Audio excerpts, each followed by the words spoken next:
He was born in the ash among the Velothi, anon chimere, before the war with the northern men.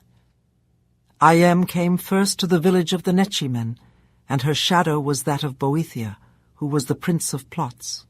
And things unknown and known would fold themselves around her until they were like stars or the messages of stars. Took a Nechiman's wife and said, I am the face-snaked queen of the 3-in-1. In you is an image and a 7-syllable spell, Seti Vec, which you will repeat to it until mystery comes. Then threw the Nechiman's wife into the ocean water, where Druffs took her into castles of glass and coral. They gifted the Nechiman's wife with gills and milk fingers, changing her sex so that she might give birth to the image as an egg. There she stayed for 7 or 8 months. Then Set came to the Nechiman's wife and said, I am the clockwork king of the 3-in-1. In you is an egg of my brother's sister, who possesses invisible knowledge of words and swords, which you shall nurture until the hortator comes. And Set then extended his hands, and multitudes of homunculi came forth, each like a glimmering rope through the water. And they raised the Nechiman's wife back to the surface world, and set her down on the shoals of Azura's coast. There she lay for 7 or 8 more months, caring for the egg knowledge by whispering to it the codes of Mephala and the prophecies of Viloth and even the forbidden teachings of Trinimac. 7 Daedra came to her one night, and each one gave to the egg new motions that could be achieved by certain movements of the bones. These are called the barons of move like this. Then an 8th Daedroth came, and he was a demi-prince called Fa-Nuit-Hen, or the multiplier of motions known. And Fa-Nuit-Hen said, Whom do you wait for? To which the Nechiman's wife said, The hortator. Go to the land of the Indoril in 3 months' time, for that is when war comes. I return now to haunt the warriors who fell and still wonder why, but first I show you this. Then the barons and the demi-prince joined together into a pillar of fighting styles terrible to behold, and they danced before the egg and its learning image. Look, little Vec, and find the face behind the splendor of my bladed carriage. For in it is delivered the unmixed conflict path, perfect in every way. What is its number? It is said the number is the number of birds that can nest in an ancient Tibril tree. Less 3 grams of honest work. But Vivec in his later years found a better one, and so gave this secret to his people. For I have crushed a world with my left hand, he will say. But in my right hand is how it could have won against me. Love is under my will only. The ending of the words is Almsivi. The Nechiman's wife who carried the egg of Vivec within her went looking for the lands of the Indoril. Along the journey many spirits came to see her and offer instructions to her son-daughter, the future glorious invisible warrior poet of Vardenfell Vivec. The first spirit threw his arms about her and hugged his knowledge in tight. The Nechiman's wife became soaked in the incalculable effort. The egg was delighted and did somersaults inside her, bowing to the 5 corners of the world and saying, Thus whoever performs this holy act shall be proud and mighty among the rest. The second spirit was too aloof and acted above his station so much that he was driven off by a headache spell. The third spirit, At-Hator, came down to the Nechiman's wife while she relaxed for a while under an emperor parasol. His garments were made from implications of meaning, and the egg looked at them 3 times. The first time Vivec said, it means nothing. After looking a second time, he said, there might be something there after all. Finally, giving At-Hator's garments a sidelong glance, he said, Amazing! The ability to infer significance in something devoid of detail.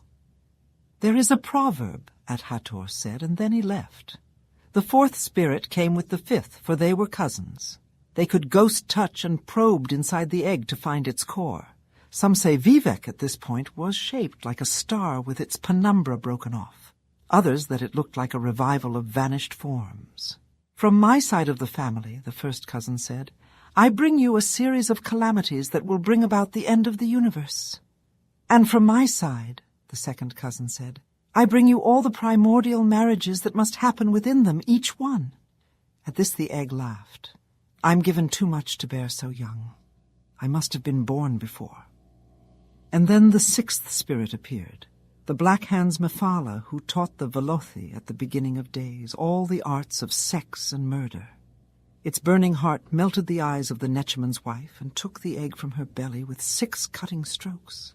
The egg image, however, could see into what it had been before in ancient times, when the earth still cooled and was not blinded. It joined with the Dedroth and took its former secrets, leaving a few behind to keep the web of the world from disentangling. Then the Black Hand's Mephala put the egg back into the Netchman's wife and blew on her with magic breath until the hole closed up. But the Dedroth did not give her back her eyes, saying, God hath 3 keys, of birth, of machines, and of the words between. Within this sermon the wise may find 1/2 of these keys. The ending of the words is A'alm Sivai. Being blind, the Netchman's wife wandered into a cave on her way to the domains of House Indoril. It so happened that this cave was a Dwemeri stronghold. The Dwemer spied the egg and captured the Netchman's wife. They bound her head to foot and brought her deep within the earth. She heard one say, Go and make a simulacrum of her and place it back on the surface, for she has something akin to what we have, and so the Velothi will covet it and notice if she is too long away.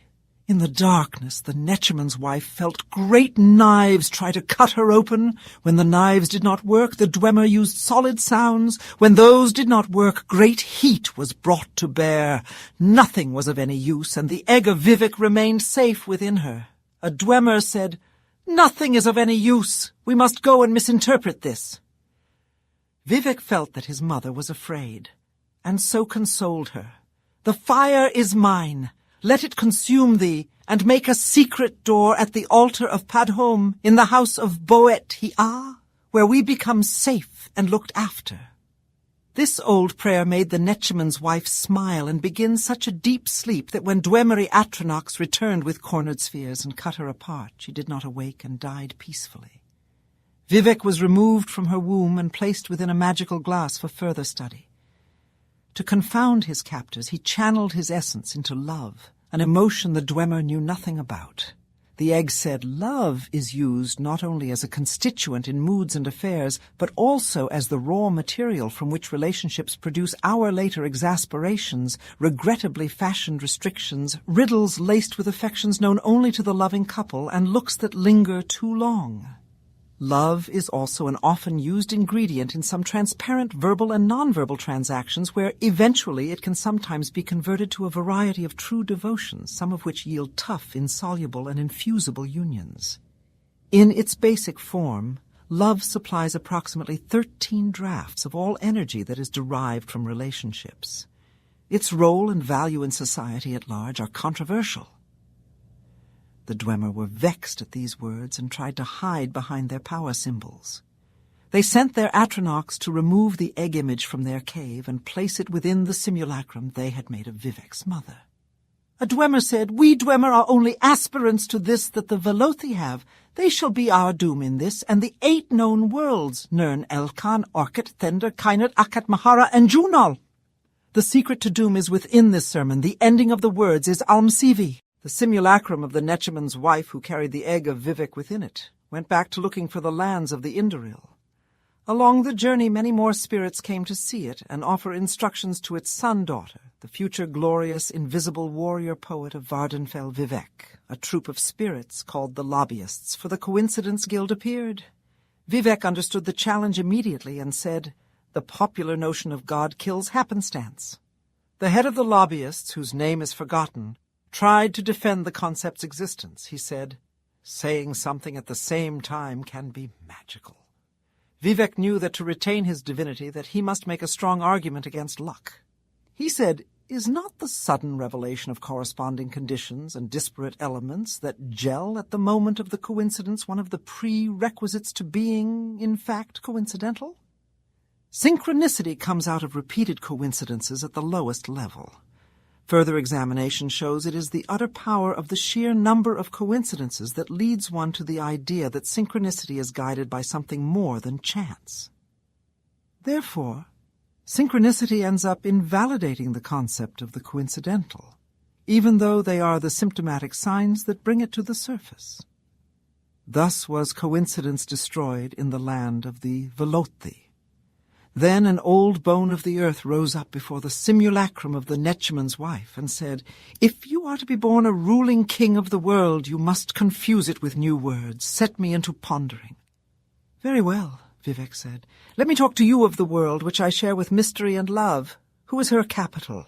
Have you taken the scenic route of her cameo? I have, lightly in secret, missing candles because they're on the untrue side, and run my hand along the edge of a shadow made from 103 divisions of warmth and left no proof." At this the old bone folded unto itself 20 times until it became akin to milk, which Vivec drank, becoming a ruling king of the world. Finally the Chancellor of Exactitude appeared, and he was perfect to look upon from every angle. Vivec understood the challenge immediately and said, "Certitude is for the puzzle-box logicians and girls of white glamour who harbor it on their own time. I am a letter written in uncertainty." The Chancellor bowed his head and smiled 50 different and perfect ways all at once. He pulled the astrolabe of the universe from his robe and broke it in half, handing both halves to the egg image of Vivec.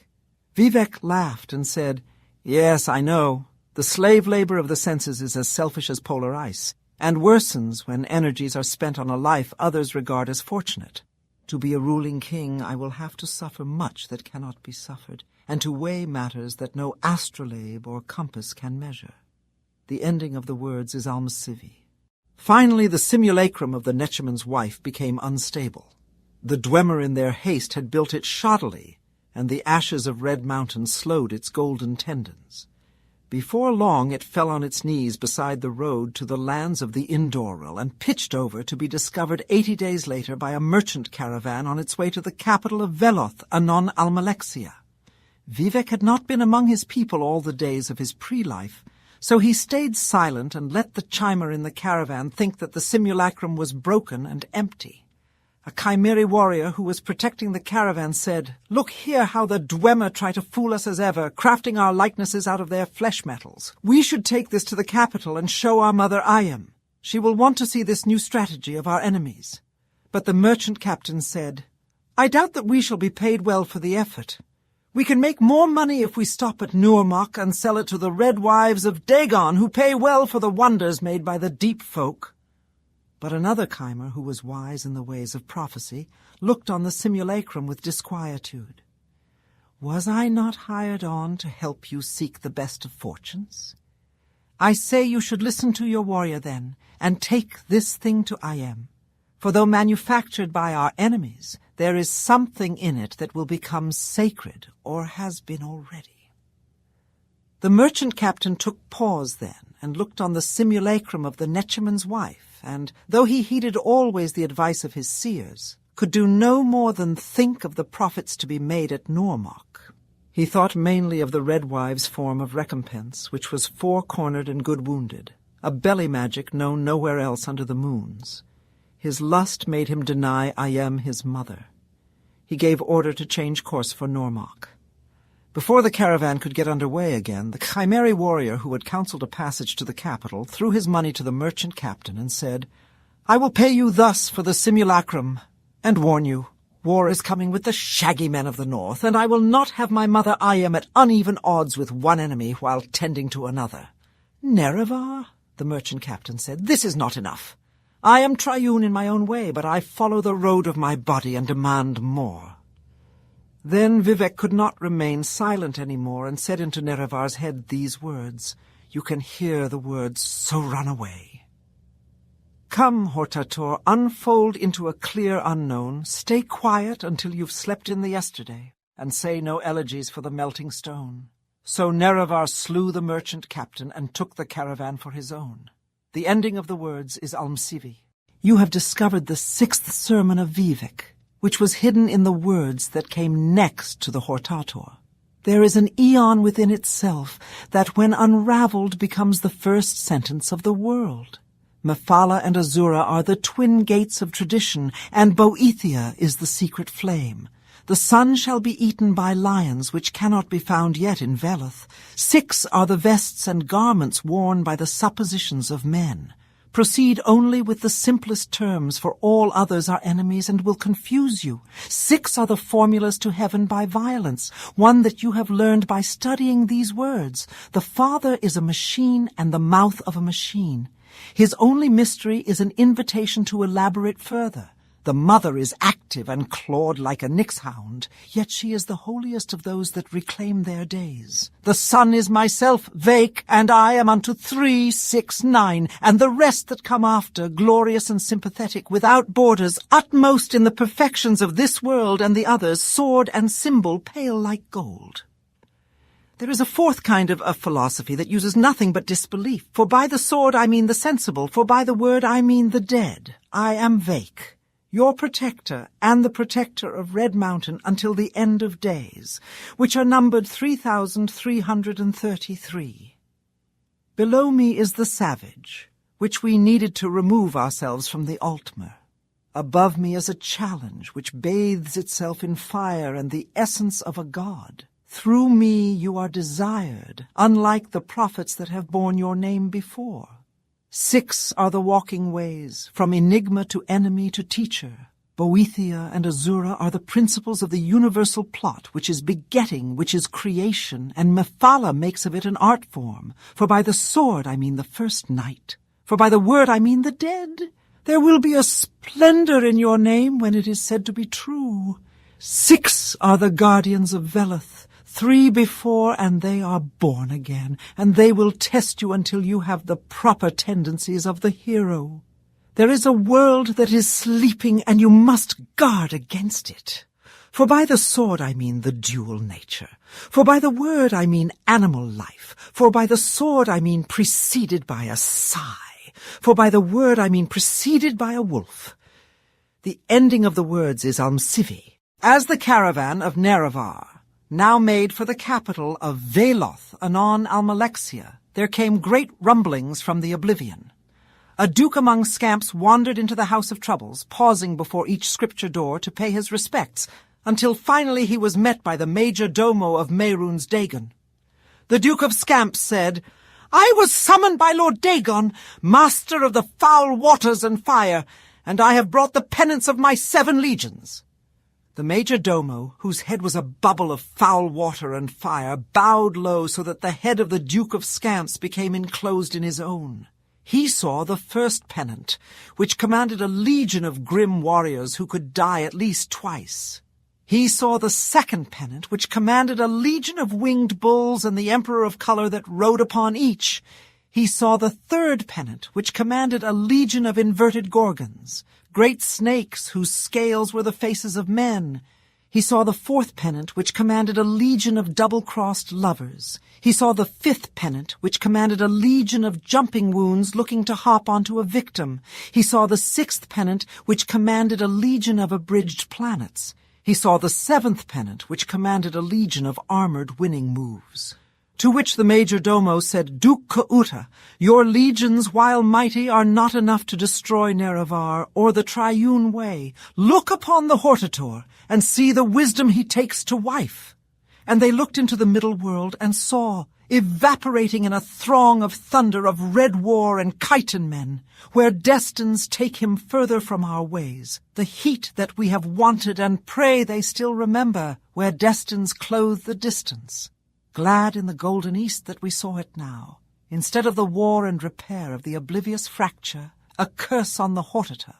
And 2 more on his hands, and the Duke of Scamps saw the palms of the Hortator, upon which the egg had written these words of power. Gartok, Padhome, Gartok, Padhome, the ending of the words is Almsivi. And presently Nerevar and Vivec were within sight of the capital, and the 4 corners of the House of Troubles knew that it was not time to contest them. The caravan musicians made a great song of entrance, and the 11 gates of the mourning hold were thrown wide. Ayem was accompanied by her husband's state, a flickering image that was channeled to her ever-changing female need. Around her were the shouts, a guild now forgotten who carried with them the whims of the people, for the Velothi then were still mostly good at heart. The shouts were the counsellors of Ayem and the country, though they sometimes quarrelled and needed Set to wring them into usefulness. Ayem approached Nerevar, who was by now adorned in the flags of House Indoril. He gifted her with the simulacrum of the Netchiman's wife and the egg of Vivec inside. Ayem said to Nerevar, "Set, who is Azura, has revealed that war is come, and that the Hortator that shall deliver us will approach with a solution walking at his side." Nerevar said, "I have travelled out of my way to warn you of the deceit of our enemies, the Dwemer, but I have learned much on the journey and have changed my mind. This Netchiman's wife you see at my side is a sword and a symbol, and there is prophecy inside. It tells me that like it we must for a while be like he is, and as a people cloaked in our former enemies, and to use their machines without shame." At which Vivec spoke aloud, "Boethia, who is you, wore the skin of Trinimac to cleanse the faults of Veloth, my queen, and so it should be again. This is the walking way of the glorious." Set appeared out of a cloud of iron vapor, and his minions made of their blood a chair. He sat beside Ayem and looked on the rebirth of mastery. Vivec said to them, his triune, "My rituals and ordeals and all the rhymes within use no other motive than the revelation of my skin." Ayem said, "Ayem Aeseti e Vec. We are delivered and made whole. The diamond of the black hands is uncovered." Seet said, "Wherever so he treads, there is invisible scripture." To which the shouts were silent in sudden reading. Vivec then reached out from the egg all his limbs and features, merging with the simulacrum of his mother, gilled and blended in all the arts of the star-wounded East, under water and in fire and in metal and in ash, 6 times the wise, and he became the union of male and female, the magic hermaphrodite, the martial axiom, the sex-death of language, and unique in all the middle world. He said, "Let us now guide the hands of the Hortator in war and its aftermath, for we go different, and in thunder this is our destiny." The ending of the words is Almsivi. Then came the war with the northern men, where Vivec did guide the Hortator into swift and tricky union with the Dwemer. The greatest demon chieftains of the frigid west were those listed below, 5 in unholy number. Huaga, the mouth of mud, who appeared as a great bearded king, had the powers of marshalling and breathing the earth. On the battlefields, this demon would often be seen on the sidelines, eating the soil voraciously. When his men fell, Huaga would fill their bodies back with it, whereupon they would rise again and fight, albeit slower. He had a secret name, Fenja, and destroyed 17 Chimeri villages and 2 Dwemeri strongholds before being turned away. Kemua, the running hunger, who appeared as a mounted soldier with full helm, had the powers of heart roaring and of sky sickening. He ate the Chimeri hero, Dres Kizumati, sending the spirit back to the Hortator as an assassin. Sometimes called First Blighter, Chemua could give clouds stomach aches and turn the rain of Veloth into bile. He destroyed 6 Chimeri villages before he was slain by Vivec and the Hortator.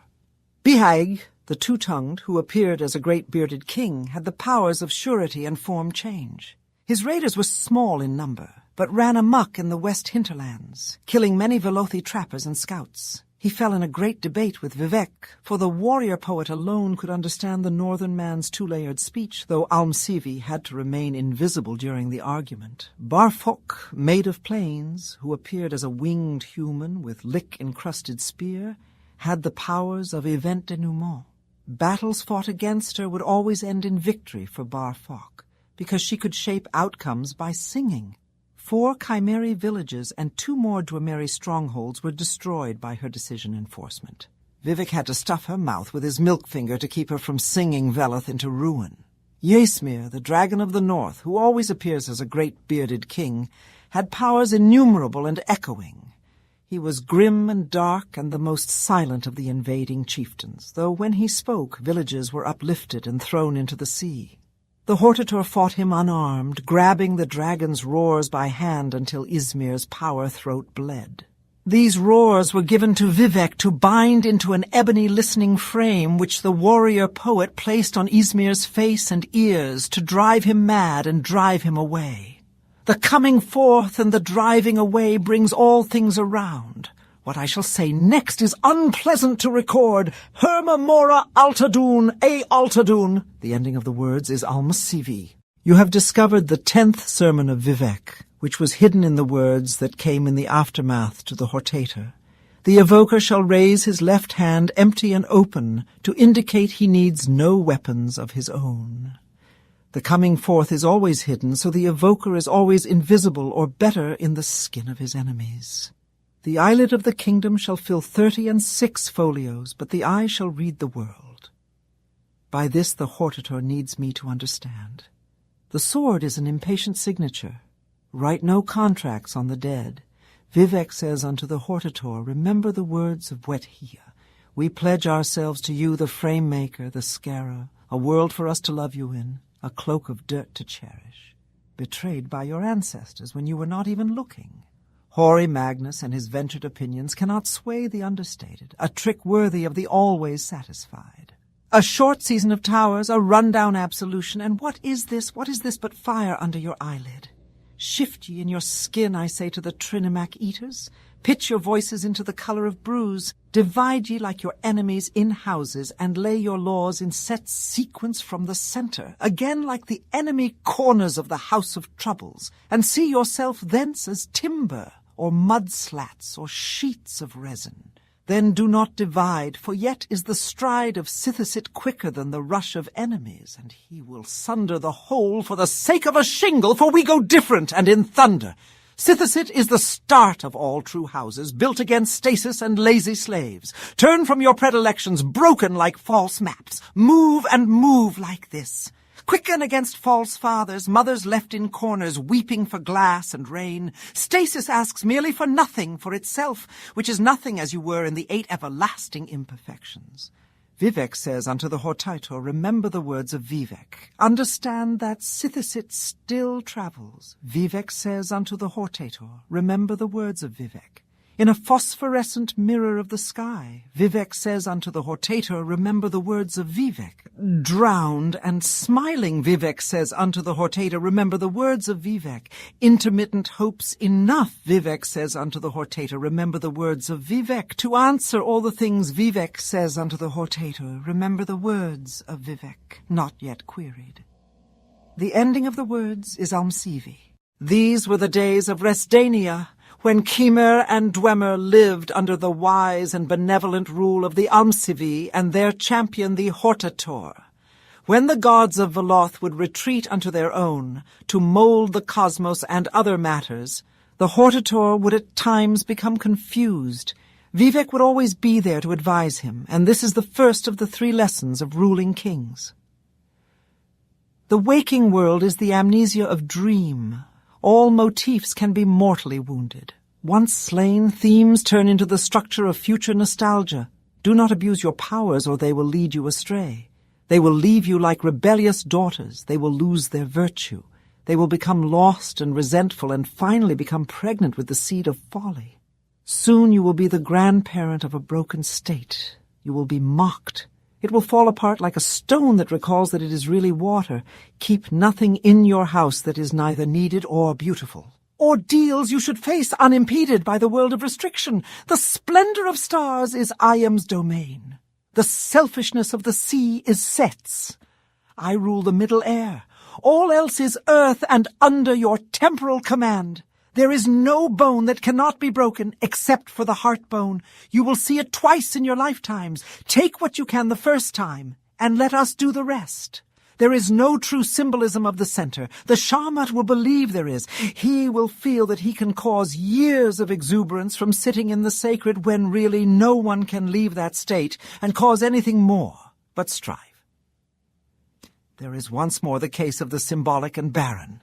The true prince that is cursed and demonized will be adored at last with full hearts. According to the codes of Mephala, there can be no official art, only fixation points of complexity that will erase from the awe of the people given enough time. This is a secret that hides another. An impersonal survival is not the way of the ruling king. Embrace the art of the people and marry it, and by that I mean secretly have it murdered. The ruling king that sees in another his equivalent rules nothing. The secret of weapons is this: They are the mercy seat. The secret of language is this: it is immobile.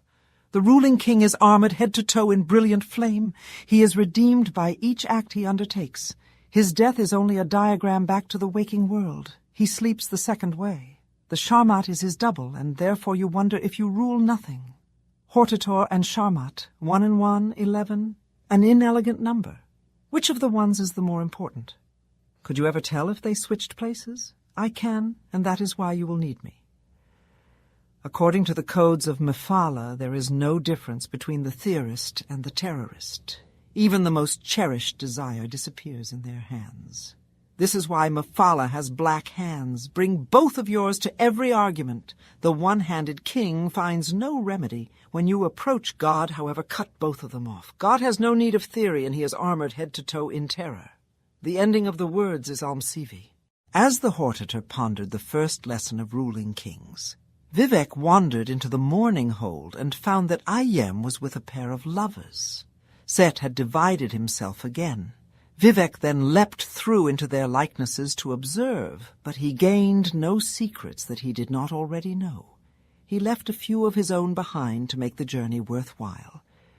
Then Vivec left the capital of Veloth and wandered far into the ash.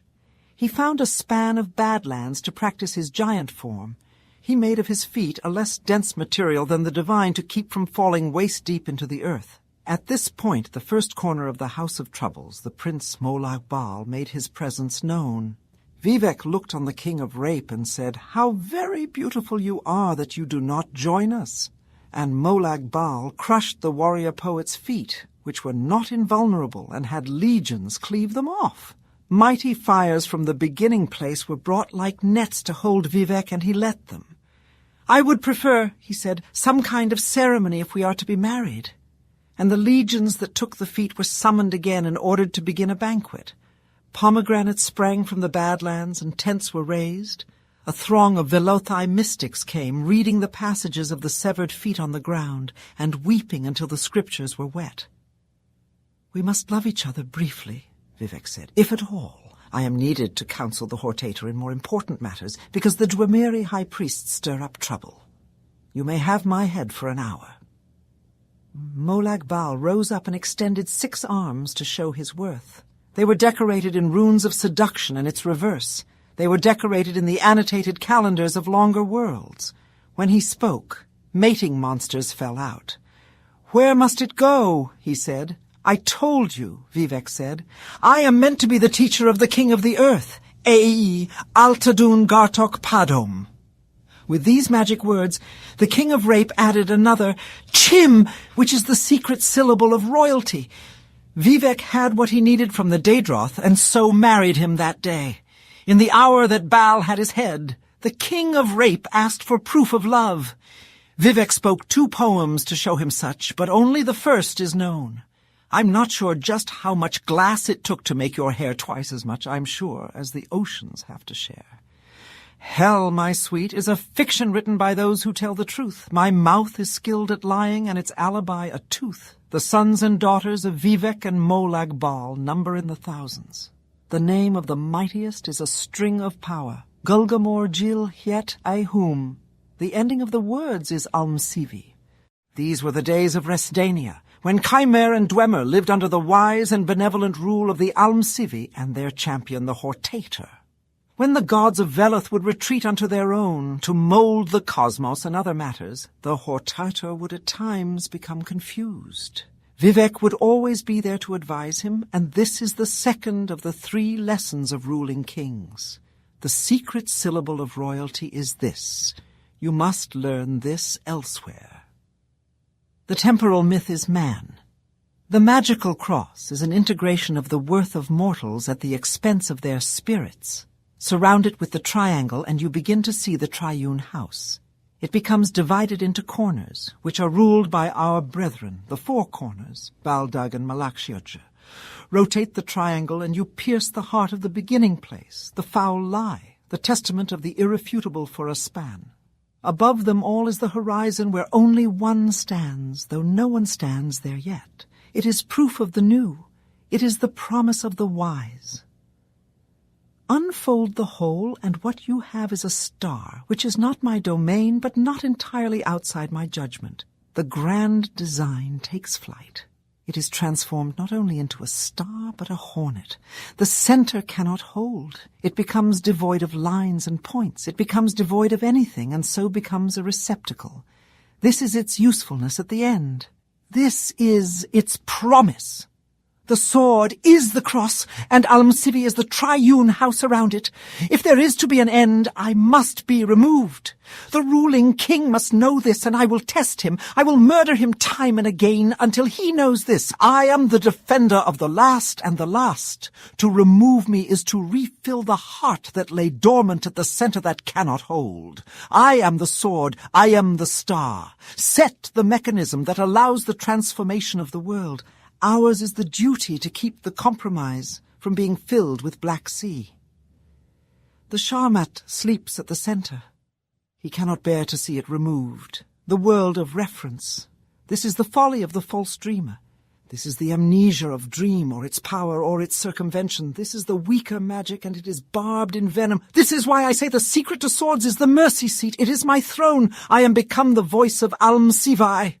The world will know me more than my sister and brother. I am the psychopomp. I am the killer of the weeds of Veloth. Veloth is the center that cannot hold. I am is the plot. Set is the ending. I am the enigma that must be removed. These are why my words are armed to the teeth. The ruling king is to stand against me and then before me. He is to learn from my punishment. I will mark him to know. He is to come as male or female. I am the form he must acquire, because a ruling king that sees in another his equivalent rules nothing. This is what was said to the Hortator when Vivec was not whole. The ending of the words is Almsivi. Vivec lay with Molag Bal for 80 days and ate, though headless. In that time the prince placed the warrior poet's feet back and filled them with the blood of Daedra. In this way Vivec's giant form remained forever harmless to good earth. The pomegranate banquet brought many spirits back from the dead, so that the sons and daughters of the Union had much to eat besides fruit. The Duke of Scamps came while the banquet was still under way, and Molag Bal looked on the seven penance with anger. The king of rape had become necessary and therefore troubled for the rest of time. His legions and Keutas fell into open war, but the children of Molag Bal and Vivec were too elaborate in power and form. The Duke of Scamps therefore became a lesser thing, as did all his own children. Molag Bal said to them, "You are the sons of liars, dogs, and wolf-headed women. They have been useless to summon ever since. The Holy One returned at last, Vec, golden with wisdom. His head found its body had been tenderly used. He mentioned this to Molag Bal, who told him that he should thank the barons of move like this, for I have yet to learn how to refine my rapture. My love is accidentally shaped like a spear." So Vivec, who had a grain of Ayem's mercy, set about to teach Molag Bal in the ways of belly magic. They took their spears out and compared them. Vivec bit new words onto the king of rapes so that it might give more than ruin to the uninitiated. This has since become a forbidden ritual, though people still practice it in secret. Here is why. The Velothi and demons and monsters that were watching all took out their own spears. There was much biting, and the earth became wet, and this was the last laugh of Molag Bal. Watch as the earth shall crack, heavy with so much power that should have been forever unalike. Then that stretch of badlands that had been the site of the marriage fragmented and threw fire, and a race that is no more, but that was terrible at the time to behold, came forth. Born of the biters, that is all they did, and they ran amok across the lands of Veloth and even to the shores of Red Mountain. But Vivec made of his spear a more terrible thing, from a secret he had bitten off from the king of rape. And so he sent Molag Bal tumbling into the crack of the biters and swore forever that he would not deem the king beautiful ever again. Vivec wept as he slew all those around him with his terrible new spear. He named it Muatra, which is milk-taker, and even the Chimeri mystics knew his fury. Anyone struck by Vivec at this time turned barren and withered into bone shapes. The path of bones became a sentence for the stars to read, and the heavens have never known children since. Vivec hunted down the biters one by one, and all their progeny, And he killed them all by means of the 9 apertures, and the wise still hide theirs from Muatra. The ending of the words is Almsivi. These were the days of Resdania, when Khymer and Dwemer lived under the wise and benevolent rule of the Almsivi and their champion, the Hortator.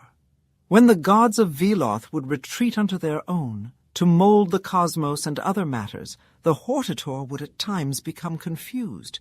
Vivec would always be there to advise him, and this is the 3rd of the 3 lessons of ruling kings. The ruling king will remove me, his maker. This is the way of all children. His greatest enemy is the Shamat, who is the false dreamer. You or he is the shingle, Hortata. Beware the wrong walking path. Beware the crime of benevolence.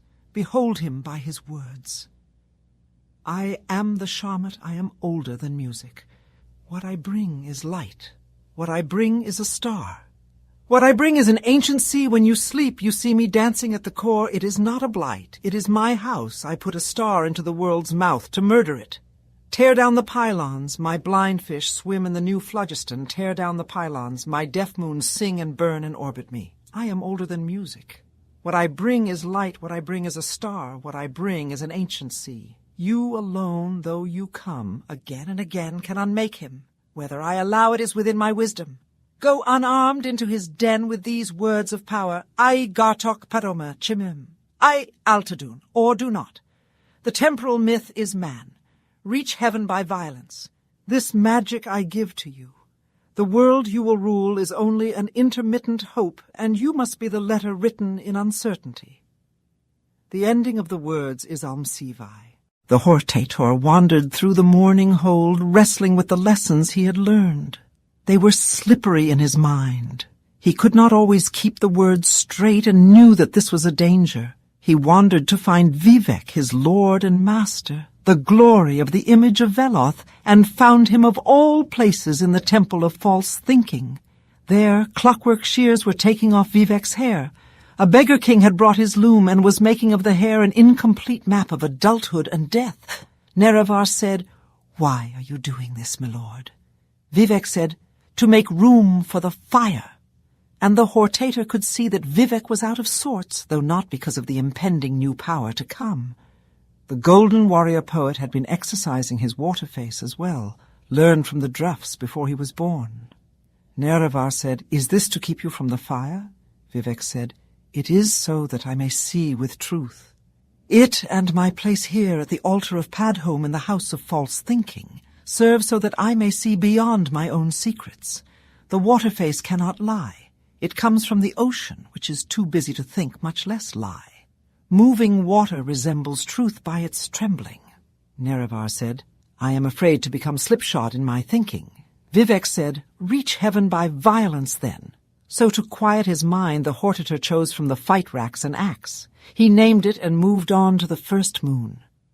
There Nerevar was greeted by the Parliament of Craters, who knew him by title and resented his presence, for he was to be a ruling king of Earth, and this was the lunar realm.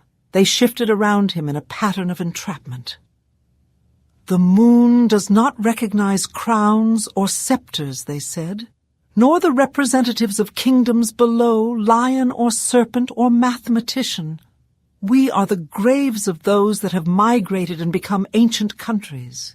We seek no queens or thrones. Your appearance is decidedly solar, which is to say a library of stolen ideas. We are neither tear nor sorrow. Our revolution succeeded in the manner that was written. You are the Hortator and unwelcome here." And so Nerevar carved at the grave ghosts until he was out of breath, and their parliament could make no new laws. He said, "I am not of the slaves that perish." Of the members of the parliament, only a few survived the Hortator's attack. A surviving Crater said, "Appropriation is nothing new. Everything happens of itself. This motif is by no means unassociated with hero myths. You have not acted with the creative impulse. You fall below the weight of destiny. We are graves, but not coffins. Know the difference. You have only dug more and supplied no ghosts to reside within. Central to your claim is the predominance of frail events.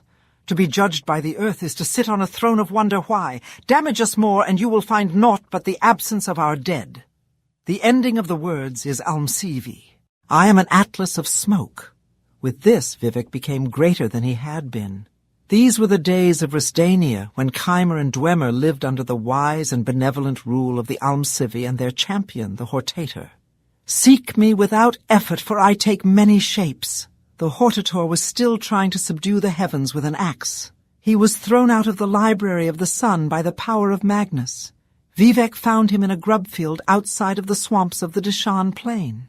They walked for a span in silence, for Nerevar had been humbled, and Vivec still had mercy in his hand. Soon they were walking across the eastern sea to the land of snakes and snow demons. Vivec wanted to show the Hortator the fighting styles of foreign tongues. They learned the idiom stroke from the pillow book of the Tseski king. It is shaped like the insight of this page. The Tseski serpents vowed to have their vengeance on the west at least 3 times. They walked farther and saw the spiked waters at the edge of the map. Here the spirit of limitation gifted them with a spoke and bade them find the rest of the wheel. The Hortator said, "The edge of the world is made of swords." Vivec corrected him. "They are the bottom row of the world's teeth." They walked to the north to the elder wood and found nothing but frozen bearded kings. They came to the west where the black men dwelt. For a year they studied under their sword saints, and then for another Vivec taught them the virtue of the little reward. Vivec chose a king for a wife, and made another race of monsters which ended up destroying the west completely. To a warrior chief, Vivec said, "We must not act and speak as if asleep." Nerevar wondered if there was anything to learn in the south, but Vivec remained silent and only led them back to Red Mountain. "Here," Vivec said, "is the last of the last. Within it the Sharmat waits." But they both knew that the time was not ready to contest the Sharmat, and so they engaged in combat with each other. Vivec marked the Hortator in this way for all of the Veloti to see. He sealed the wound with the blessing of Ayam Azura. At the end of the battle, the Hortator found that he had gathered 7 more spokes. He attempted to attach them and form a staff, but Vivec would not let him, saying, "It is not the time for that." Nerevar said, "Where did I find these?" Vivec said that they had collected them from around the world, though some had come invisibly. "I am the wheel," he said, and took that shape. Before the emptiness at the center could live too long, Nerevar put in the spokes. The ending of the words is Almsivi. Now Vivec felt that he had taught the Hortator as much as he could before the war with the Dwemer came. The warrior poet decided he had to begin his Book of Hours at that point, because the world was about to bend with its age. Vivec entered the morning hold and announced to Ayam that he was going to fight 9 monsters that had escaped the Muatra. "I will return," he said, "to deal the last blow to the grand architect of the Dwemer." Ayem said, "Out of 9 you will find only 8, though they be mighty. The last is already destroyed by your decision to create the Book of Hours." Vivec understood that Ayem meant himself. "Why?" she asked. "Are you in doubt?" Vivec knew that his doubt made him the sword of the Triune, and so he did not feel shame or fear. Instead he explained, and these are the words. "Can a member of the Invisible Gate become so archaic that its successor is not so much an improvement of the exact model, but rather a related model that is just needed more because of the currency of the world's condition? As the mother, you do not have to worry, unless things in the future are so strange that even Sate cannot understand. Neither does the executioner or the fool, but I am neither. These ideals are not going to change in nature, even though they may change in representation. But even in the West, the Rainmaker vanishes. No one needs him anymore. Can one oust the model not because the model is set according to an ideal, but because it is tied to an ever-changing unconscious mortal agenda? This is what was said to Ayam when Vivec was whole. "The wise shall not mistake this."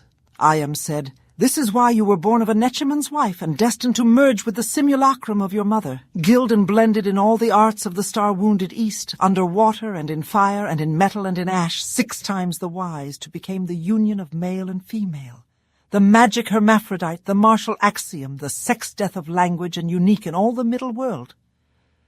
Vivec knew then why he would record his Book of Hours. This sermon is forbidden, in this world and others. 18 less 1, the victor, is the magical disc hurled to reach heaven by violence. This sermon is untrue. The ending of the world is Alm Sivi. Vivec put on his armor and stepped into a non-spatial space filling to capacity with mortal interaction and information. A canvasless cartography of every single mind it has ever known, an event that had developed some semblance of a divine spark.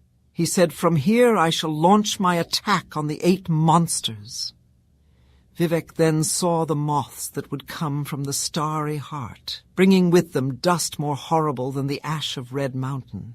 He saw the twin head of a ruling king who had no equivalent, and 8 imperfections rubbed into precious stones, set into a crown that looked like shackles, which he understood to be the twin crowns of the two-headed king, and a river that fed into the mouth of the two-headed king because he contained multitudes. Vivec then built the provisional house at the center of the secret door. From here he could watch the age to come. Of the house is written, Cornerstone 1 has a finger buried under, pointing through dirt, slow low in the ground, north cannot be guessed. And yet it is spirit-free Cornerstone 2 has a tongue, and even dust can be talkative. Listen and you will see the love the ancient libraries need. Cornerstone 3 has a bit of string shaped like your favorite color. A girl remembers who left it there, but she is afraid to dig it out and see what it is attached to. Cornerstone 4 has 9 bones, removed carefully from a black cat, arranged in the fashion of this word, protecting us from our enemies. Your house is safe now, so why is it? Your house is safe now, so why is it? The ending of the words is Alm Sivi. The first monster was actually 2. Having been born twice like his mother-father, Vivec. He was not the mightiest of the 8 to escape Muatra, but his actions were the most worrisome. He was known as Moon Axle, and he harvested the leftover foibles of nature. This he did twice, as was said, and the second harvest always brought ruin or unwritten law. His aspect was faceted like a polyhedron.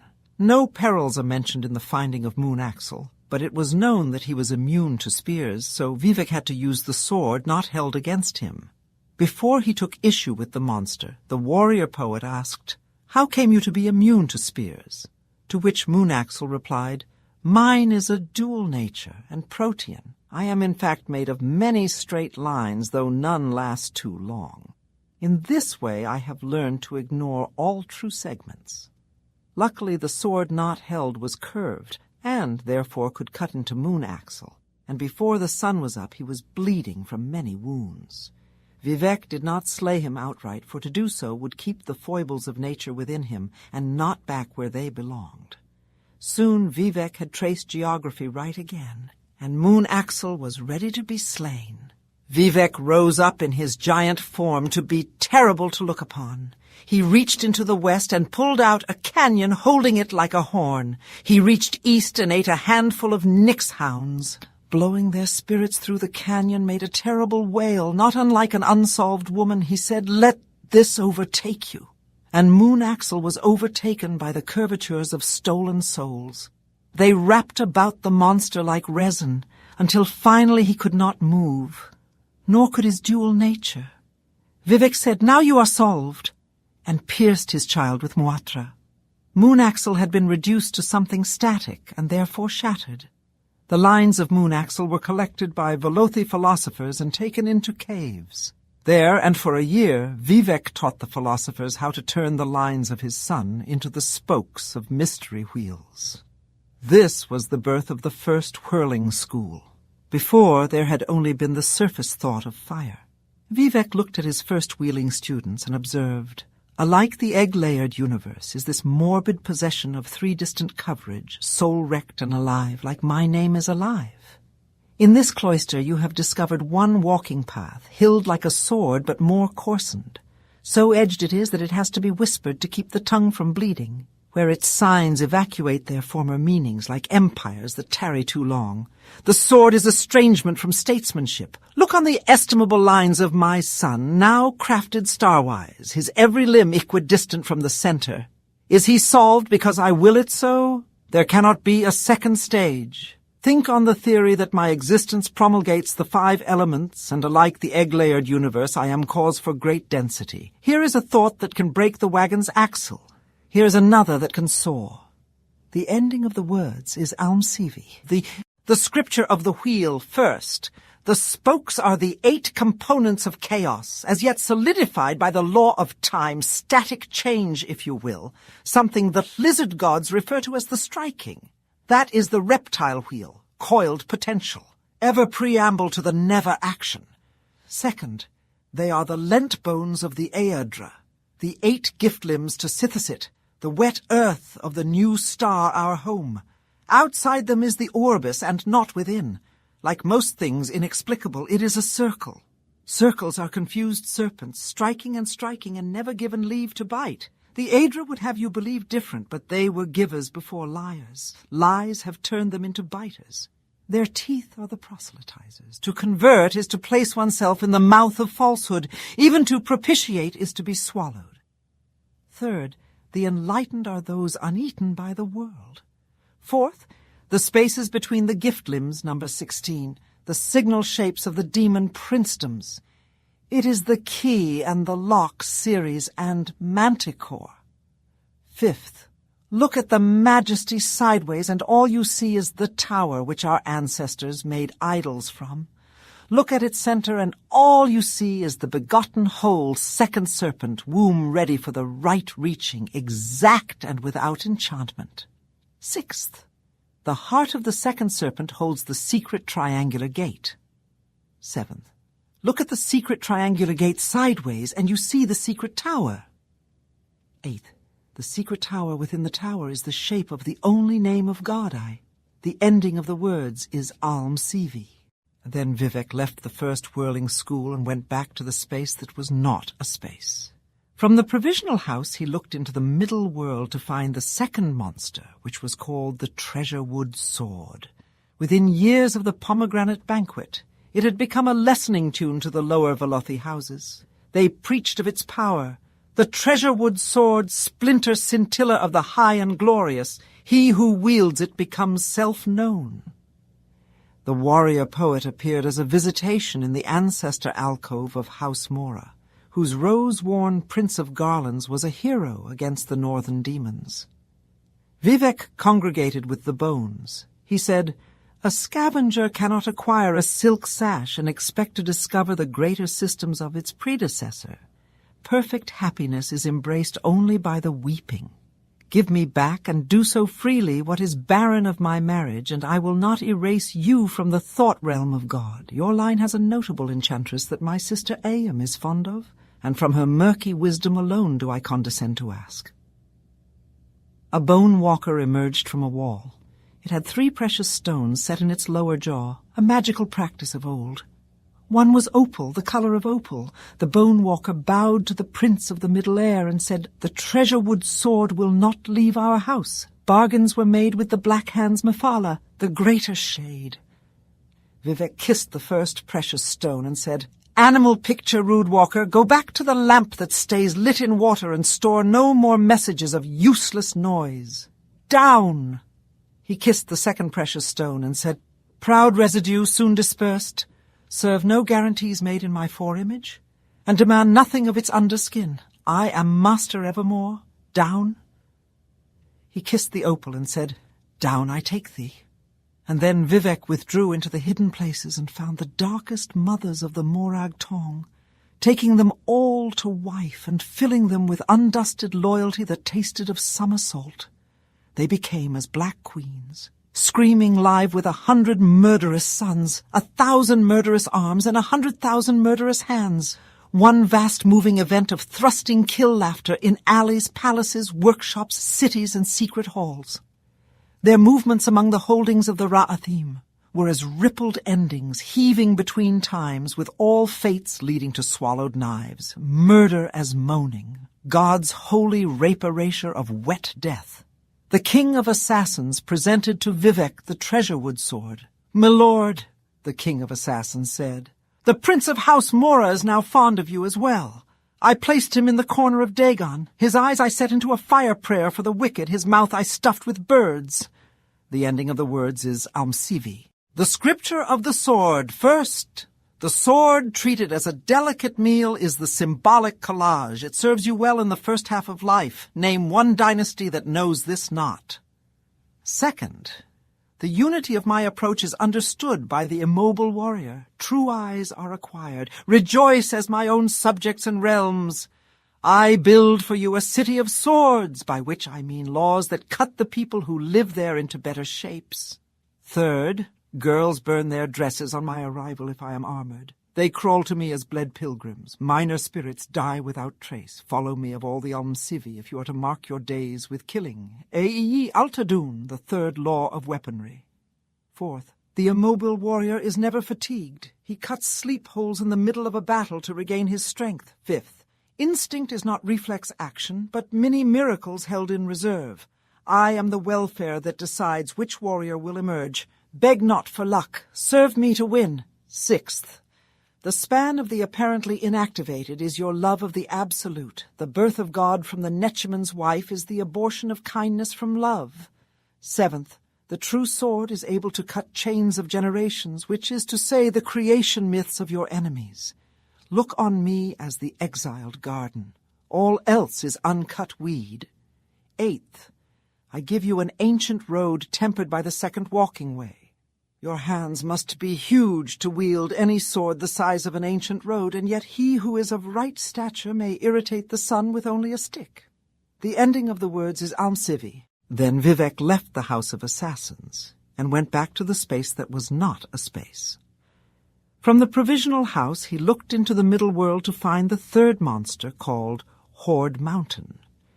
It was made of modular warriors running free but spaced according to pattern. And from the highest warrior who could cut clouds they spread out beneath him like a tree, a skirt whose bottom circle was an army that ran through the ash. Vivec admired the cone shape of his child, and remembered with joy the whirlwind of fighting styles that instructed him during the days before life. Vivec moved into Veloth, saying, "Onus!" But before he could even get within sword span of the monster, a trio of lower houses had trapped Horde Mountain in a net of doubtful doctrine. When they saw their lord, the Velothi cheered. "We are happy to serve you and win," they said. Vivec smiled at those brave souls around him and summoned celebration demons to cleave unto the victors. There was a great display of love and duty around the netted monster, and Vivec was at the center with a headdress made of mating bones. He laughed and told mystical jokes and made the heads of the three houses marry and become a new order. "You shall forever be now my buoyant armigers," he said. Then Vivec pierced Horde Mountain with Muatra and made of it all a big bag of bones. At the touch of his right hand the net became right scripture, and he threw it all northeasterly. The contents spread out like sugar glows, and Vivec and the buoyant armigers ran under it laughing. Finally, the bones of Horde Mountain landed and became the foundation stones for the City of Swords, which Vivec named after his own sigil, and the net fell across it all and between, or became as bridges between bones, and since its segments had been touched by his holy wisdom, they became the most perfect of all city streets in the known worlds. Throngs of Velothi came to the new city, and Ayem and Set gave it their blessing. The streets were filled with laughter and love and the strength of tree-shaped enemy children. Ayem said, "To my sister-brother's city I give the holy protection of House Indoril, whose powers and thrones know no equal under heaven, wherefrom came the Hortator." Set said, "To my sister-brother's city I give safe passage through the dark corners still left of Molag Bal, and I give it this spell as well, Sori Ha-Sil, which is my name to the mighty. It will protect the lost unless their flight is on purpose, and fill all the roads and alleys with the mystery paths of civilization, and give the city a mind, and make of it a conduit to the full concentrate of the Almsivi. Thus was founded the city of Vivec in the days of Restania. The ending of the words is Almsivi, the scripture of the city. All cities are born of solid light. Such is my city, his city. But then the light subsides, revealing the bright and terrible angel of Veloth. He is in his pre-chimerical form, demonic Vivec, gaunt and pale and beautiful, skin stretched painfully thin on birds' bones, feathered serpents encircling his arms. His wings are spread out behind him, their red and yellow ends like razors in the sun. The wispy mass of his fire hair floats as if under water, milky in the nimbus of light that crowns his head. His presence is undeniable, the awe too much to bear. This is God's city, different from others. Cities from foreign countries put their denizens to sleep and walk to the star-wounded east to pay homage to me. The capital of the northern men, crusty with eon's ice, bows before Vivec the city, me it together. Self-thought streets rush through tunnel blood. I have rebuilt myself. Hyper-eyed signposts along my traffic arm, soon to be an inner sea. My body is crawling with all gathered to see me rising up like a monolithic instrument of pleasure. My spine is the main road to the city that I am. Countless transactions are taking place in veins and catwalks, and the roaming as they roam over and through and add to me. There are temples erected along the hollow of my skull, and I will ever wear them as a crown. Walk across the lips of God. They add new doors to me, and I become effortlessly trans-immortal with the comings and goings and the stride heat of the market, where I am traded for. Yell of the children, hear them play, scoffed at, amused, desired, paid for in native coin, new minted with my face on one side and my city body on the other. I stare with each new window. Soon I'm a million-eyed insect dreaming. Red-sparking war trumpets sound like cattle in the ribcage of shuffling transit. The heretics are destroyed on the plaza knees. I flood over into the hills, houses rising like a rash, and I never scratch. Cities are the antidotes to hunting. I raise lanterns to light my hollows, lend wax to the thousands, the candlesticks that bear my name again and again, the name innumerable shutting in mantra and priest, God's city filling every corner with the naming name. Wield circling, running river language, giggling with footfalls, mating, selling, stealing, searching, and worry not ye who walk with me. This is the flowering scheme of the Orbis. This is the promise of the PSJJJ. Egg, image, man, God, city, state. I serve and am served. I am made of wire and string and mortar, and I exceed my own precedent, world without am. The ending of the words is Almsivi. Then Vivec left his architectural rapture and went back to the space that was not a space. From the provisional house he looked into the middle world to find the fourth monster called the Pocket Cabal. The monster hid itself in the spell lists of the great chimera wizards of the extreme east, where the emperor parasols grow wild. Vivec disguised himself as a simple traveler, but radiated a tenuous sense fabric so that the wizards would seek him out. Of Muatra he made a simple walking dwarf. Before long the Invisible One was among the libraries of the East, feeding the essential words of the Pocket Cabal to his walking dwarf, and then running when the magic would fail. After a year or two of this thievery, Muatra was sick to its stomach, and the walking dwarf exploded near the slave pens of a wizard's tower. The Pocket Cabal then slipped itself into the mouths of the slaves and hid again.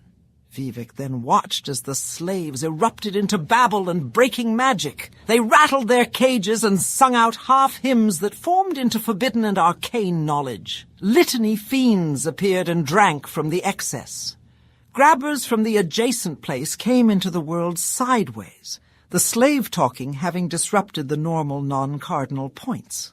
So of course a giant bug appeared, with the greatest Eastern wizard inside it. He could see past Vivec's disguise and knew of the warrior poet's divinity. But he thought himself so powerful that he talked harshly. "See what you have wrought, silly triune! Columns of nonsense and litany fiends! I cannot believe how reason or temperance can be made whole again due to your eating. Consort with more demons, why don't you?" Vivec stabbed the wizard through his soul. The giant bug harness fell on the slave cages, and the slaves ran about free and reckless, too reckless more with pregnant words. Colors bent into the earth. Vivec created a dome-head demon to contain it all. The Pocket Cabal is therefore interred here forever. Let this be a cursed land where sorcery is broken and maligned." Then he picked up Muatra by the beard and left the ghostly hemisphere of the dome-head demon. On its boundaries, Vivec placed a warning and a song of entrance that contained errors in it. With mock bones of half-dead Muatra, he created the tent poles of a fortress theory, and fatal languages were imprisoned for all time. Sate appeared and looked on what his brother-sister had created. The Clockwork King said, "Of the 8 monsters, this is the most confusing. May I treasure it?" Vivec gave Set leave to do so, but told him never to release the Pocket Cabal into the middle world. He said, "I have hidden secrets in my travels here, and made a likeness of Muatra to ward against the unwise. Under this dome, the temporal myth is no longer man. The ending of the words is Almsivi, the scripture of the word, first. All language is based on meat. Do not let the sophists fool you, second. The third walking path explores hysteria without fear. The efforts of madmen are a society of itself, but only if they are written. The wise may substitute one law for another, even into incoherence, and still say he is working within a method. This is true of speech and extends to all scripture. Third, do not go to the realm of apology for absolution. Beyond articulation there is no fault. The adjacent place where the grabbers live is the illusion of the vocal or the middle realms of thought, by which I mean the constructed. This is how I stole the certainty of the Chancellor of Exactitude, perfect to look upon from every angle. When you come out of the vocal, you can never be certain. Fourth, the truest body of work is made up of silence, as in the silence that results from no reference. By the word I mean the dead. Fifth, the first meaning is always hidden. Sixth, the realm of apology is perfection and impossible to attack. Thus the wise avoid it. Trinity in unity is the world and word of action, the third walking path. Seventh, the sage who suppresses his best aphorism, cut off his hands, for he is a thief. Eighth, the clothes of the broken map are worn only by fools and heretics. The map is an exit for laziness. It is the dusty tongue, which is to say the given chart, that most take as a story that is complete. No word is true until it is eaten. The ending of the words is Almsivi. Then Vivec left Set to look after the dome-head demon and went back to the space that was not a space. From the provisional house he looked into the middle world to find the 5th monster, called the Ruddy Man. When the Druffs ruled the world, the Daedroth Prince Molag Bal had been their chief. He took a different shape then, spiny and armored and made for the sea. Vivec, in giving birth to the many spawn of his marriage, had dropped an old image of Molag Bal into the world, a dead carapace of memory. It would not have been a monster if a Velothi child had not wanted to impress his village by wearing it. The Ruddy Man of the 8 monsters was the least complicated. He made those who wore him into mighty killers and nothing more. He existed in the physical. Only geography makes him special. When Vivec found him near the boys' village, Anon Nisis, there was a violent clash of arms and an upheaval of the earth. Their battle created the West Gash. Wanderers that still go there hear still the sounds of it. Soared across the crust, the grunt of God, the snapping of his monster child's splintered legs. After his victory, Vivec took the shell of the Ruddy Man to the Druffs that had modified his mother. The Queen of Druffs, whose name is not easy to spell, was in a period of self-incubation. Her wardens took the gift from Vivec and promised to guard it from the surface world. This is the first account of Druffs being liars. In 10 years, the Ruddy Man appeared again, this time near Tyr, worn by a wayward shaman who followed the House of Troubles. Instead of guarding it, the Druffs had imbued the living armor with mythic inflexibility. It molted soon after skill-draping the shaman and stretched his bones to the 5 corners. When Vivec met the monster in battle again, he saw the remains of 3 villages dripping from its feet. He took on his giant form and slew the Ruddy Man by way of the symbolic collage. Since he no longer trusted the Altmer of the Sea, Vivec gave the carapace of the monster to the devout and loyal mystics of the Number Room. He told them, "You may make of the Ruddy Man a philosopher's armor." The mystics began by wrapping one of their sages in the shells, a series of flourishes by two supernumerates, one hormonally tall and the other just under his arms. They ran around the carapace and through each other, applying holy resin drawn from the carcasses of the now useless numbers between 12 and 13. Golden straws were quickly stuck through the mythic epidermal so the sage could breathe. After the ceremonial etchings were drawn into hardening resin, long lists of dead names and equations whose solutions were to be found in the mouth of the chimera inside, there came the illuminations, inscribed by the bright, terrible fingernail of Vivec.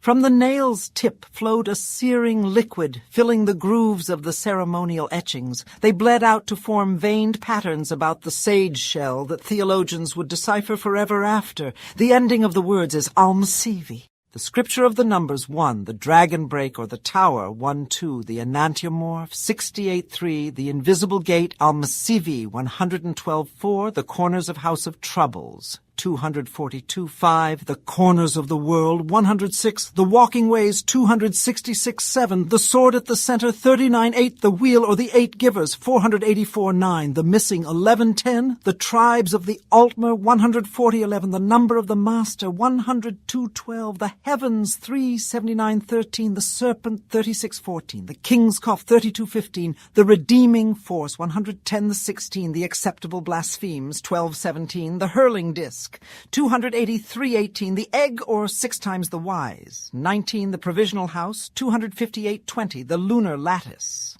425-21, the womb 13-22, unknown 453-23, the hollow prophet 54-24, the star wound 44-25, the emperor 239-26, the rogue plane 81-27, the secret fire 120-28, the drowned lamp 8-29, the captive sage 217-30, the scarab 10-31, the listening frame 473-32, the false call 7-33, the anticipations 234-34, the lawless grammar 235, the prison shirt 191-36, the hours 364. The presence of deaf witness, this is what the numbers are. They hang onto the orbis as the last nostalgia of their godhood. The effigies of numbers are their current applications. This is folly, as above. To be affixed to a symbol is too certain. The ending of the words is Almsivi. Then Vivec left the mystics of the number room and went back to the space that was not a space. From the provisional house he looked into the middle world to find the 6th monster called City Face. He was vexed when he could not find it and went back to the mourning hold in secret anger, killing a mystic that asked about higher order. Nerevar, the Hortator, witnessed this and said, "Why do this, my lord? The mystics look to you for guidance. They work to make your temple better stoned." Vivec said, "No one knows what I am." The Hortator nodded and went back to his studies. Here is how Cityface hid from his mother-father.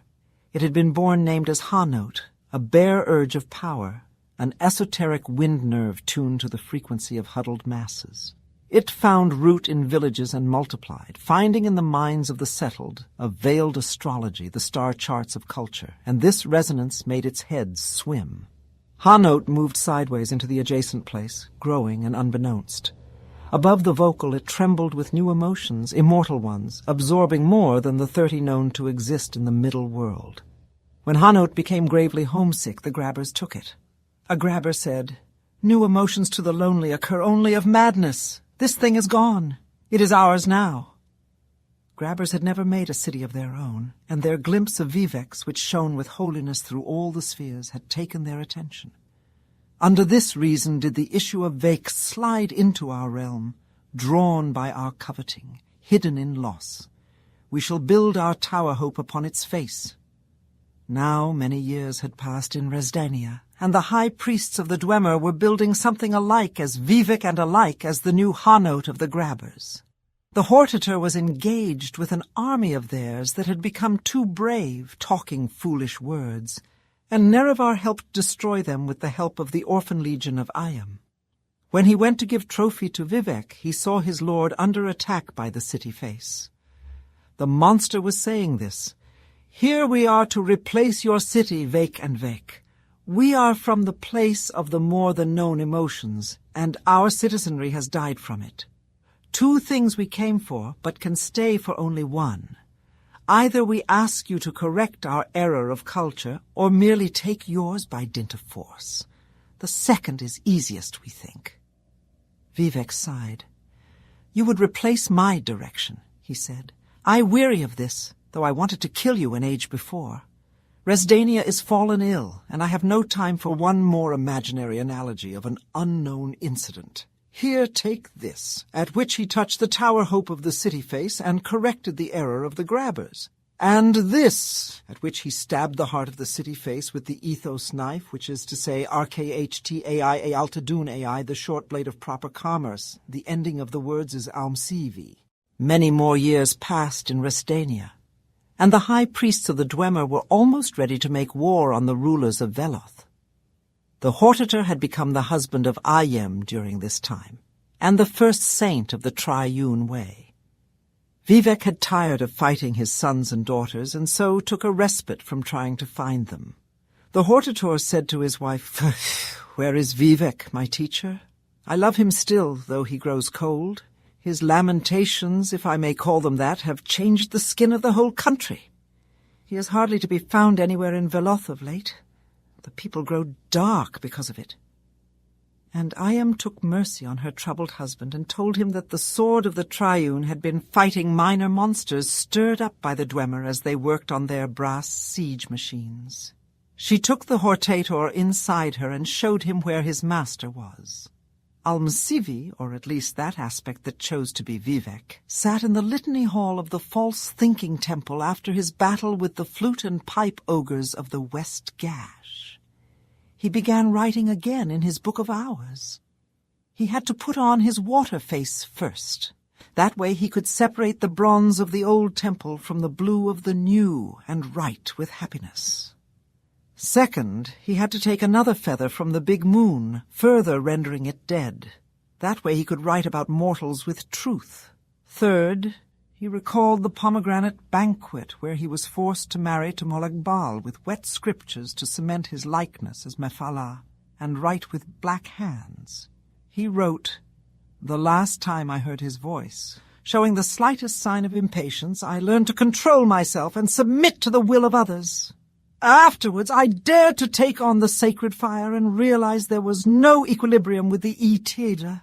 They were liars, lost roots, and the most I can do is to be an interpreter into the rationale. Even that fails the needs of the people.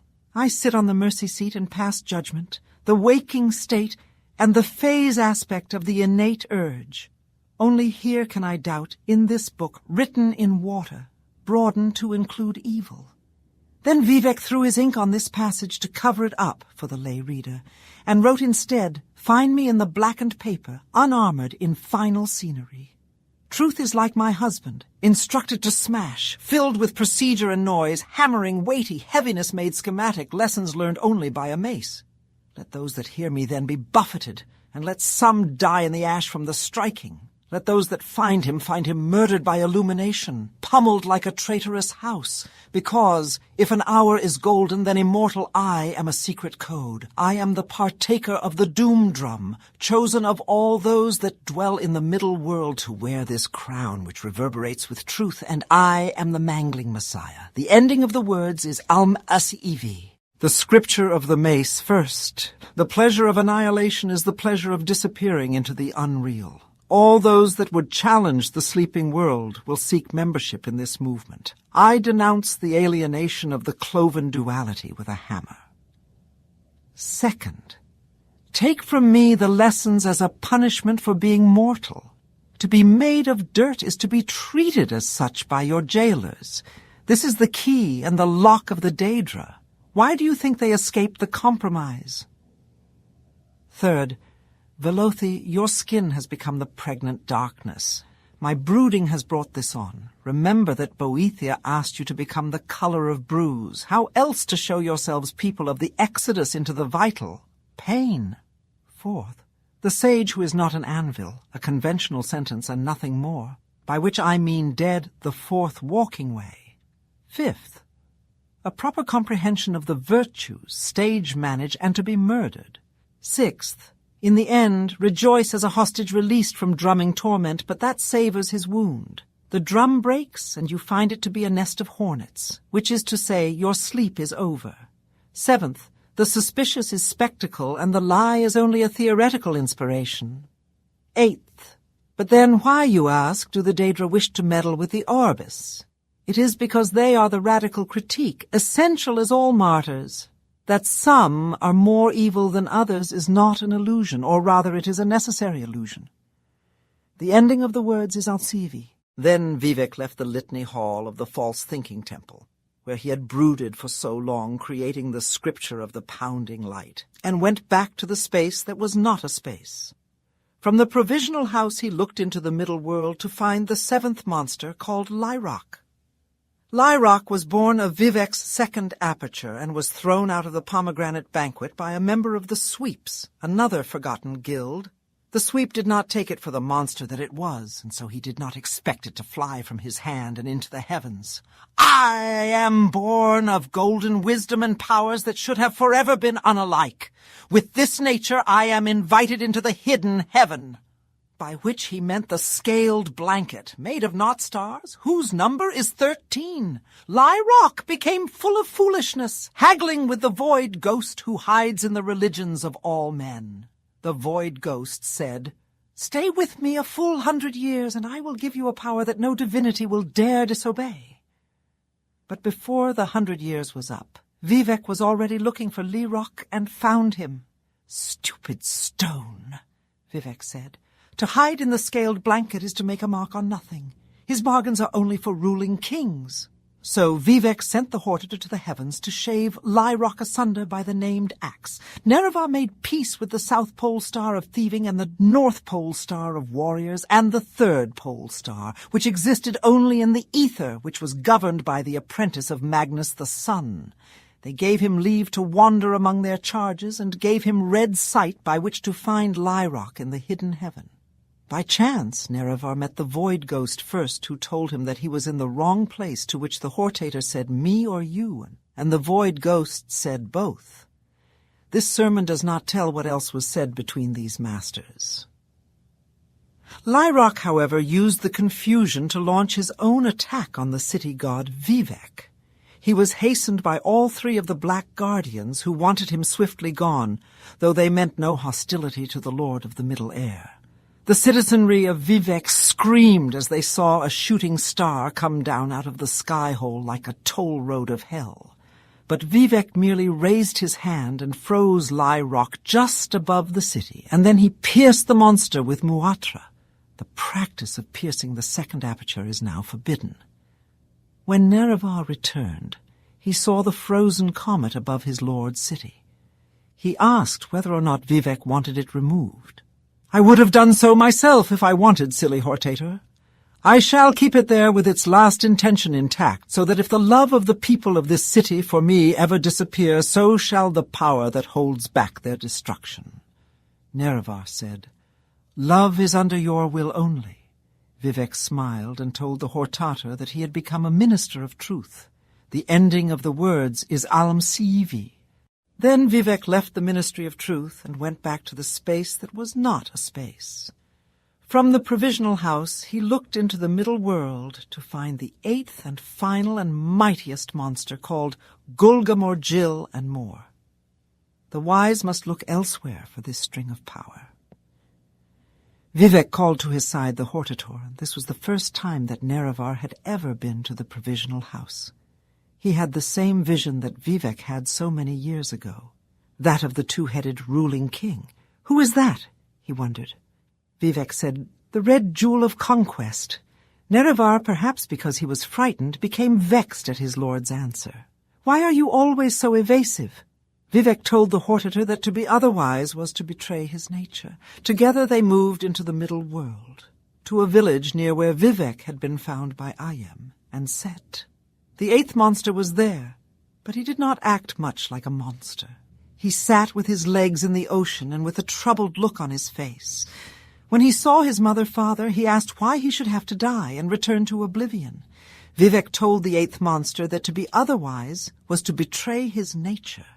Since this did not seem to satisfy the monster, and Vivec still had a touch of Ayam's mercy, he said, "The fire is mine, let it consume thee, and make a secret door at the altar of Padhome, in the house of Boet-Hi-Ah, where we become safe and looked after." The monster accepted Muatra with a peaceful look, and his bones became the foundation for the city of the dead, Anon Narcissus. Nerevar put away his axe, which he had at the ready, and frowned. "Why," he said, "did you ask me to come if you knew the eighth monster would give in so easily?" Vivec looked at the Hortator for a long time. Nerevar understood. "Do not betray your nature. Answer as you will." Vivec said, "I brought you here because I knew the mightiest of my issue would succumb to Muatra without argument, if only I gave him consolation first." Nerevar looked at Vivec for a long time. Vivec understood. "Say the words, Hortator." Nerevar said, "Now I am the mightiest of your children. Let this sermon be consolation to those who read it that are destined to die. The ending of the words is Almsivi, the scripture of love." The formulas of proper Velothi magic continue in ancient tradition, but that virility is dead, by which I mean at least replaced. Truth owes its medicinal nature to the establishment of the myth of justice. Its curative properties it likewise owes to the concept of sacrifice. Princes, chiefs, and angels all subscribe to the same notion. This is a view primarily based on a prolific abolition of an implied profanity seen in ceremonies, knife-fighting, hunting, and the exploration of the poetic, on the ritual of occasions which comes to us from the days of the cave glow. I can say nothing more than to loosen your equation of moods to lunar currency. Later, and by that I mean much, much later, my reign will be seen as an act of the highest love, which is a return from the astral destiny and the marriages between.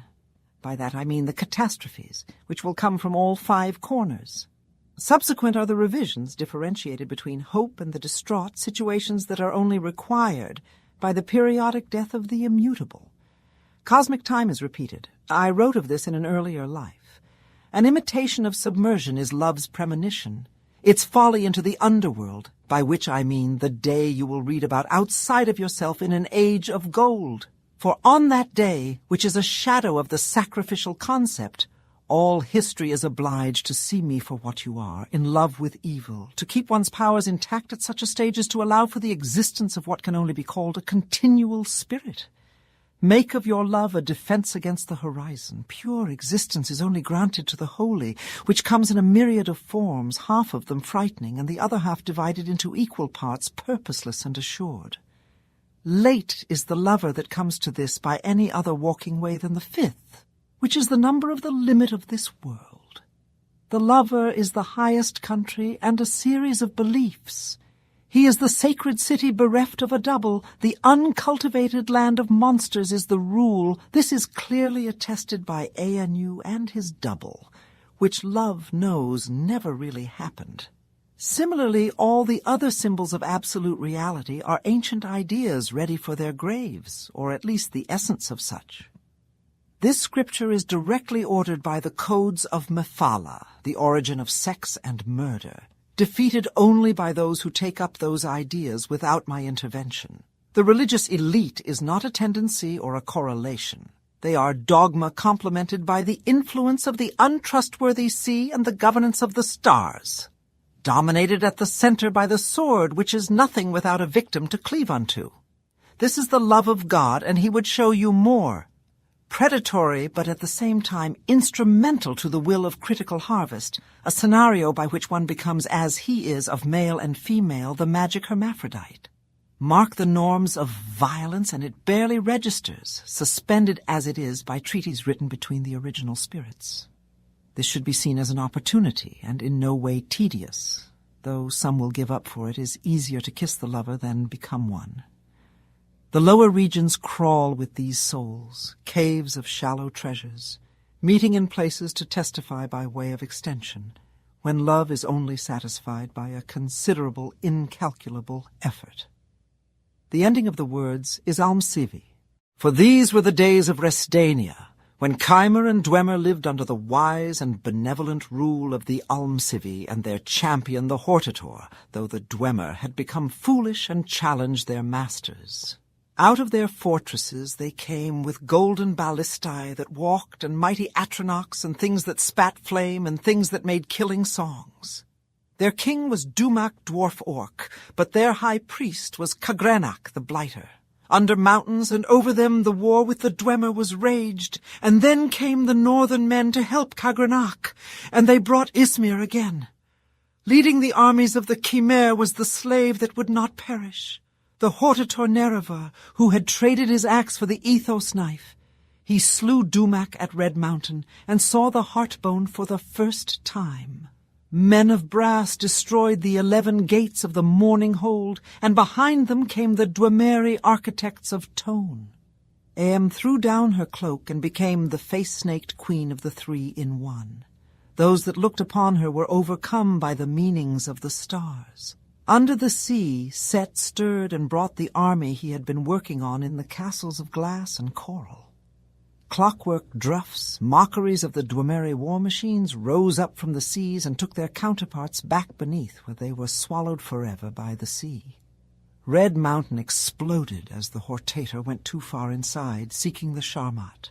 Dwemeri High Priest Kagrenach then revealed that which he had built in the image of Vivec. It was a walking star which burnt the armies of the Triune and destroyed the heartland of Veloth, creating the inner sea. Each of the aspects of the Almsivi then rose up together, combining as one, and showed the world the 6th path. Iam took from the star its fire, Set took from it its mystery, and Vec took from it its feet, which had been constructed before the gift of Molag Bal, and destroyed in the manner of truth, by a great hammering. When the soul of the Dwemer could walk no more, they were removed from this world. Resdania was no more. It had been redeemed of all the iniquities of the foolish. The Almsivi drew nets from the beginning place, and captured the ash of Red Mountain, which they knew was the blight of the Dwemer, and that would serve only to infect the whole of the middle world, and ate it. Alta Dun Dunmeri, the beginning of the words, is Almsivi. I give you this as Vivec.